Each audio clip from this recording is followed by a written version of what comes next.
সকলোৱে প্ৰত্যক্ষ কৰিছে যিজন জুবিনদাৰ কাৰণে লাখ লাখ কোটি কোটি মানুহ সৰু সুজাইত গৈ উপস্থিত হ'লগৈ সেইজন হয়তো আমি ক'বলৈ গ'লে ভগৱানৰ তুল্যই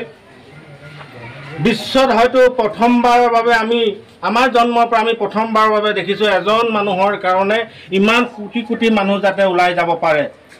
এই সংখ্যালে বহুত মানুহ আহিছে বহুত মানুহ গৈছে কিন্তু জুবিনদাৰ জেগাত স্থান পোৱা মানুহ আমি হয়তো এবাৰ প্ৰথম দেখিছোঁ যিজন মানুহৰ কাৰণে জীৱ জন্তুও চকুলো টুকিলে যিজন মানুহৰ কাৰণে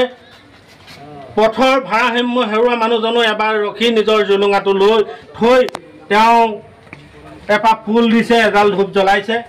হয়তো আমি তেনেকুৱা এজন ব্যক্তি আকৌ আমি কেতিয়া পাম কিন্তু আমি আশাবাদী তেনেকুৱা এজন মানুহ আমাৰ মাজত আকৌ আমি পুনৰ পাম যেই কি নহওক জন্ম হ'লে মৃত্যু হ'ব সেইটো কিন্তু চিৰন্তন সত্য আমি সেয়েহে তাকে আমি প্ৰমাণ কৰি আজি জুবিনদাক আমি ডনবক্স ভান এছ'চিয়েশ্যনৰ সতীৰ্থ তথা সন্মানীয় অভিভাৱক অভিভাৱিকাসকলে 1 মিনিট তেওঁ হৈ মৌন প্ৰাৰ্থনা জনাবৰ বাবে আমি অনুৰোধ জনাইছোঁ